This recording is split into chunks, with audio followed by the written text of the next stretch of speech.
student. Today we will continue our poem The Laburnum Top from Hornbill Books, composed by Ted Hughes. Ted Hughes के द्वारा लिखी हुई यह कविता the laburnum top. Laburnum top को जानने से पहले few lines for about the poet Ted Hughes. Ted Hughes was an English poet and a prolific writer of children's book. Ted Hughes को एक अंग्रेजी कवि के साथ साथ एक सफल लेखक जो बच्चों की पुस्तक लिखा करते थे के रूप में जाने जाते हैं। He was born on 17th August 1930 in Mytholmroyd, West Riding of Yorkshire के Mytholmroyd, West Riding of Yorkshire के में इनका जन्म 17 अगस्त 1930 को हुआ था। He pursued formal education in English language after winning a scholarship from the Cambridge University in 1948. 1948 में जब ये स्कॉलरशिप विनिंग होकर आए तब इन्होंने कैम्ब्रिज यूनिवर्सिटी में इनको ऑनर मिला, स्कॉलरशिप मिली। उसके बाद इन्होंने ही परसुएड फॉर्मल एजुकेशन, उन्होंने औपचारिक शिक्षा के लिए राजी किया और उसके बाद उस समय वो कंटिन्यू एजुकेशन चला। इन 1970 ही मैरिड कैरोल ऑर्कार्ड, और 1970 में इन्होंने कैरोल ऑर्कार्ड से विवाह किया। And there marriage remain intact till his death in 1998, और उनका विवाह रिमेन टेक मतलब बरकरार रहा टिल हिज डेथ, उनकी मृत्यु के उपरांत तक 1998 तक कंटिन्यू इनका विवाह का संबंध चलता रहा। इन्होंने द लेबरनम टॉप जो लिखा है, this short poem just depicts a seen in the wilderness. Laburnum trees के बारे में इन्होंने लिखा है कि इनके द्वारा ये कविता लिखी गई है। Laburnum top, laburnum means one type of tree. Laburnum का मतलब है एक तरह का पेड़ या लेबरनम होता है जिसके लीव्स और फ्रूट्स बहुत ही पॉइजनस होते हैं। पॉइजनस ट्री का वर्णन टेड ह्यूज ने क्यों किया, अब तो ये हम पोएम पढ़ेंगे तब इससे रिलेटेड तब समझ पाएंगे। Because first of all you have to know, laburnum एक ऐसा ट्री होता है जिसके लीव्स और फ्रूट्स बहुत ही ज़्यादा पॉइजनस होते हैं, इसलिए बर्ड्स उस पर अपना नेस्ट बनाती है ताकि उनके बच्चे उस पर सेफ रह सकें। क्योंकि पॉइजनस पेड़ होने की वजह से कोई वहाँ आकर न रुकता था, न उसके फल खाते थे, न उसके नीचे कोई बैठता था, और लेकिन चिड़िया अपना घोंसला उस पर बनाती थी कि उसके बच्चे वहाँ सेफ रहे। The poet describes here the laburnum tree and the goldfinch bird. यहाँ कवि ने लेबरनम ट्री और गोल्डफिंच बर्ड के बारे में बताया है। And the poet has written this poem in the time of autumn, और कवि ने यह कविता ऑटम के सीजन में यानी सितंबर मंथ में इन्होंने यह पोएम तब लिखा है। अब आते हैं कि इस कविता को किस तरह से लिखा गया है। This poem beautifully describes how a little bird awakens the quiet and sleepy laburnum tree top into thrilling experiences. She visits the tree for a moment and then flies away, leaving the tree as quiet and lonely as it was. किस तरह से एक चिड़िया, एक goldfinch चिड़िया इस पेड़ को हरा भरा कर देती है, बहुत ही एक्टिव कर देती है, और अचानक फिर से जब वहाँ से जाती है तो पहले की तरह शांत और अकेला छोड़ देती है। तब हम आते हैं line by line, we come to the poem. Okay.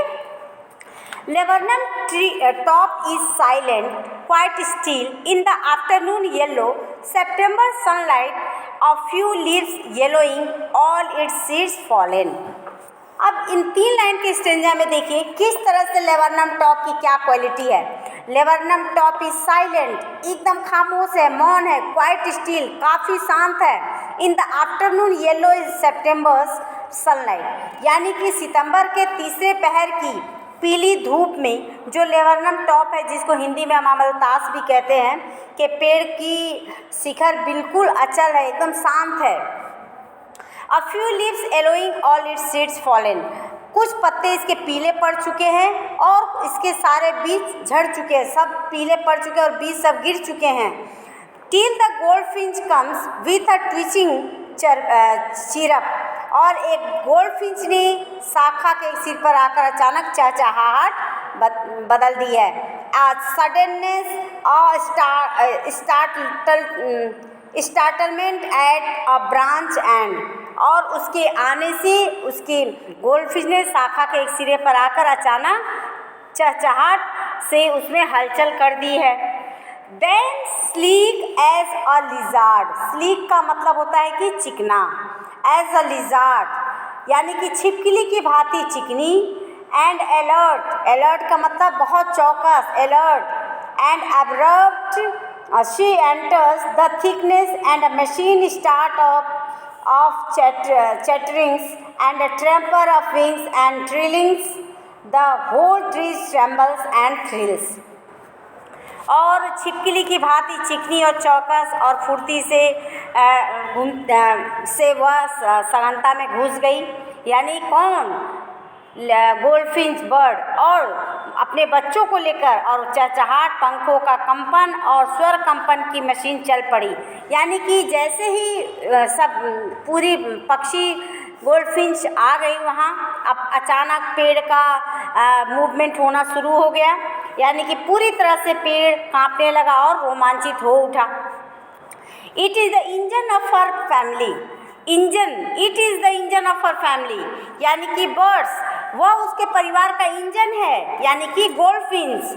And she stokes it full then floods out to branch end, और वह इसे पूरी तरह भड़का देती है और फिर फड़फड़ाकर क्या करती है? Showing her bared face identity mask, then with airy delicate whistle chirp whisperings she launches away toward the infinite and the laburnum subsides to empty। और वह अपने परिवार का इंजन होती है और पूरी तरह भड़का देती है और फड़फड़ा कर एक शाखा के सिर पर बाहर आ जाती है और उसका धारीदार मुखौटा जो उसकी पहचान है दिखाई पड़ती है।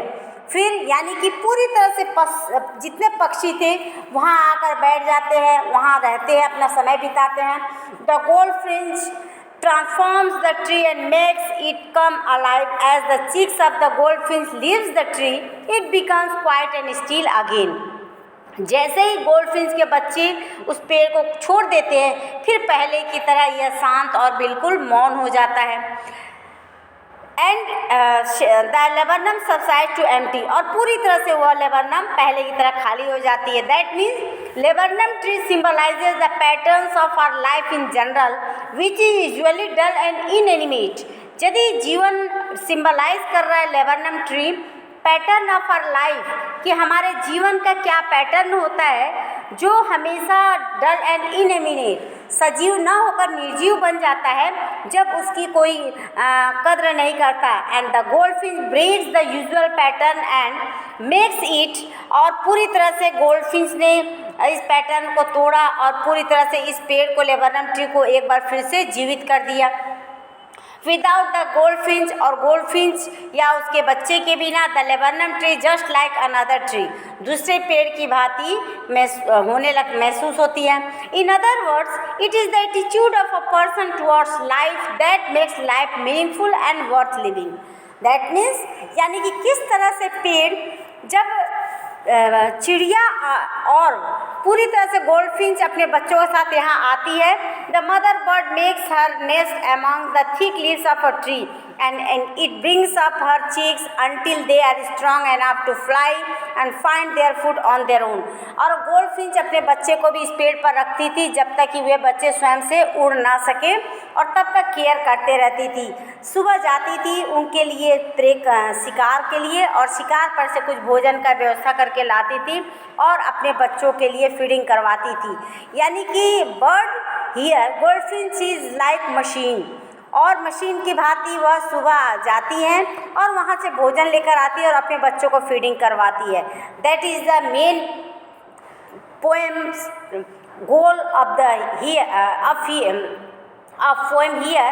that is the theme of the poem is the power of love, power of of love, that means किस तरह से गोल्डफिंच अपने बच्चों के साथ यहाँ आती है और अपनी प्रेम से, अपने यहाँ रहने से पूरी तरह से पेड़ को एक प्रेम के भाव में बदल देती है।